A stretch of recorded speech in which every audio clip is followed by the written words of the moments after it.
मित्रांनो नमस्कार. शिवसेनेचे पक्षप्रमुख आणि उपमुख्यमंत्री एकनाथ शिंदे यांना जीवे मारण्याची धमकी देण्यात आली आहे. एकनाथ शिंदे यांची गाडी बॉम्बने उडवण्याची धमकी देण्यात आली आहे.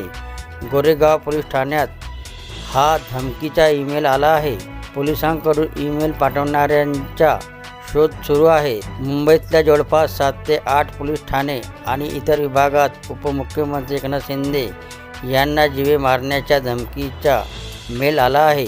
ईमेलमध्ये एकनाथ शिंदे यांची कार बॉम्बने उडवून देण्याची धमकी देण्यात आली आहे.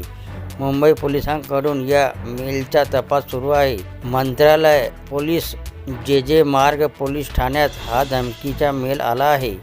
अज्ञात व्यक्तींविरोधात गुन्हा दाखल करण्याची प्रक्रिया सुरू आहे. सर्व तपास यंत्रणा सतर्क झाल्या आहेत.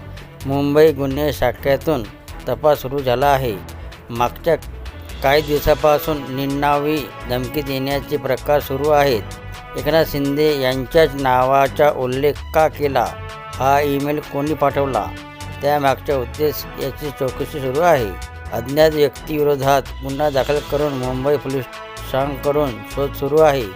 याआधी सुद्धा एकनाथ शिंदे यांना नक्षलवाद्यांकडून धमकी मिळाली होती.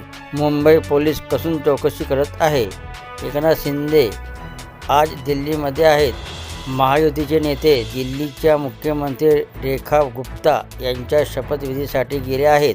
पंतप्रधान नरेंद्र मोदी आज मुख्यमंत्री देवेंद्र फडणवीस, दोन्ही उपमुख्यमंत्री एकनाथ शिंदे आणि अजित पवार यांच्याशी संवाद साधणार असल्याची माहिती आहे.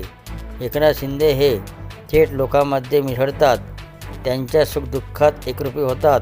सध्या त्यांच्याकडे शिवसेनेची जबाबदारी आहे. पक्ष संघटना अधिक बळकट करण्याकडे त्यांनी लक्ष केलं आहे.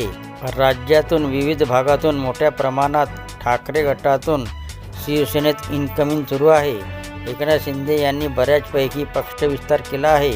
त्यांच्या नेतृत्वावर विश्वास दाखवून राज्यभरातील ठाकरे गटाचे पदाधिकारी कार्यकर्ते शिवसेनेत दाखल होत आहेत. तर ही होती मित्रांनो शिंदे यांना जीवे ठार मारण्याची धमकी दिल्याबद्दलची माहिती आवडली असेल तर चॅनलला सबस्क्राईब करायला विसरू नका. जय महाराष्ट्र मित्रांनो.